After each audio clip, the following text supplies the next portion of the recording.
Hello, busy dads and busy people everywhere.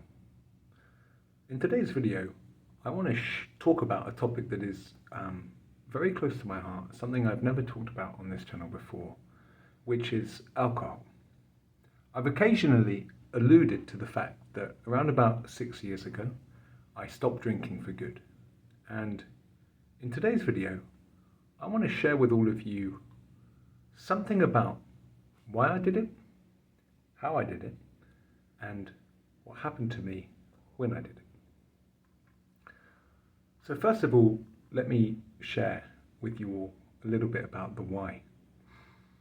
When I turned 30, I reached a crossroads in my life. When you get to the end of one decade and you get to the beginning of the next one, it's very natural to look backwards and look forwards, survey the previous 10 years and look ahead to the next 10 years. And as I did that, I saw the blight of alcohol all over my 20s. I saw literally years that I had wasted through excessive, problematic drinking. As I looked ahead at my 30s, I saw all of the things that I wanted to achieve, many of which were things I should have achieved in my 20s but were hanging over because of all of that time I'd wasted with drinking. I thought of all the responsibilities I wanted to take on. I knew I wanted to become a father. I knew I wanted to become a husband. I wanted to propose to my then girlfriend. I knew I wanted to write a book. I knew I wanted to convert my PhD into a long-term job. And I didn't see any place for alcohol in all of those projects. I did not see how. If alcohol did the same thing to my 30s that it had done to my 20s, I could achieve even a tenth of what I wanted to achieve. And so, for a couple of years, I'd been toying with taking time off alcohol completely. What I always found was I would do that maybe for a month or 2 months, but then I would just make up for lost time as soon as I started drinking again. But something about that reflection time as I turned 30 opened up a possibility for me that I'd never considered before. Not of doing 100 days or 30 days or 6 months off alcohol. No dry Januaries or limited time fasting periods. But to completely let go of alcohol forever. And you know, it's funny. Intellectually, we all know that that's an option. We all know that you don't have to drink. But at a deeper level, something clicked with me that had never clicked before. At a deep visceral level, it had never actually occurred to me that not drinking at all was an option. When I tried to get my drinking under control in my 20s, what I'd always done, when I wasn't going on these fasts that were always in my mind bounded to a specific time period, when I wasn't doing that, I was constantly trying to moderate my intake. I was constantly trying to have 1 glass of wine. And I found that process absolute torture. Every sip of the glass of wine, I was thinking about the glass that I couldn't have afterwards. I was looking ahead to when it would be done, trying to work out what I would do when it was gone. And it never lasted for more than a day or two. I spent my 20s looking for excuses to drink, and insofar as I was trying to drink in a socially acceptable way, I was constantly trying to find ways of encouraging the people around me to drink a bit more so that I could drink as much as I wanted to. And all throughout this time, my assumption was that as an adult, I just had to drink. The question was only how to drink. It was never whether to drink.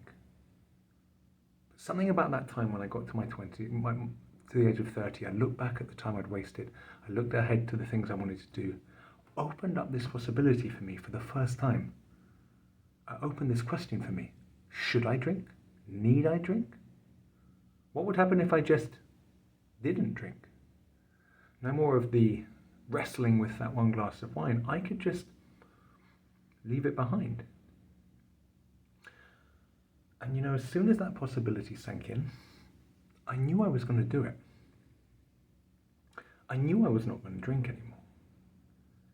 And every time in the past, I had tried to go on a restricted term drinking fast, 30 days, dry January, this kind of thing.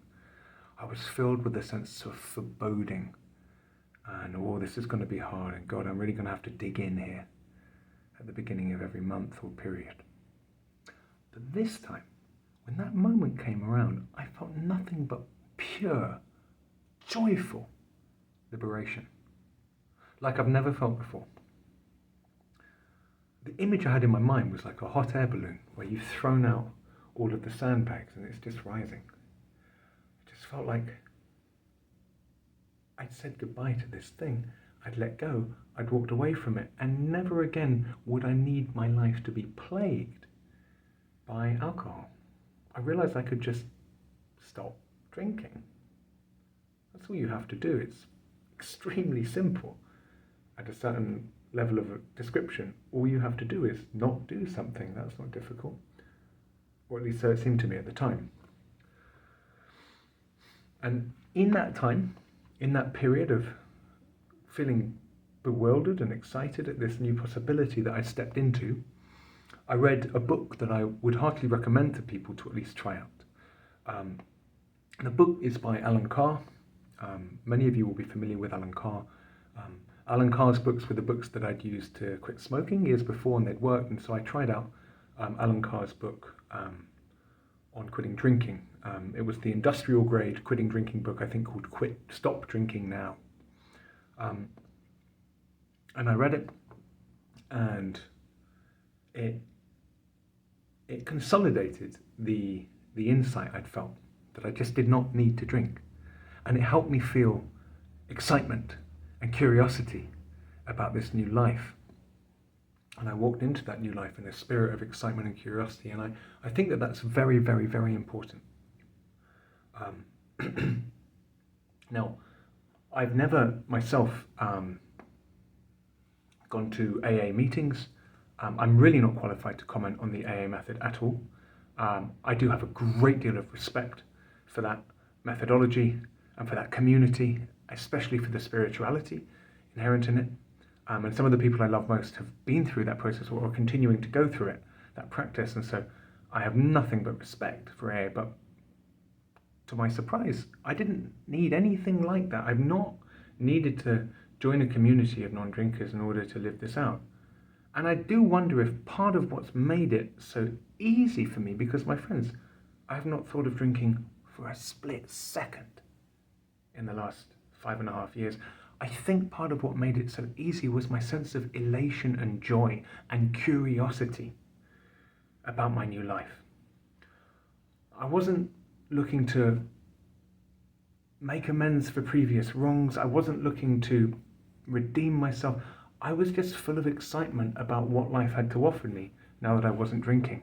And I carried that spirit of lightness and intrigue and excitement and curiosity into everything I did. Every day was curious to me because I wanted to know what it feels like to live as somebody who doesn't drink anymore. Not as somebody who's doing some kind of drinking fast, but as someone who's just let go of it. And all kinds of things happened to me that just send shivers down my spine to think about how wonderful life became and it has remained since I quit drinking. I found that I slept better and enjoyed my sleep better. I woke up feeling replenished and refreshed.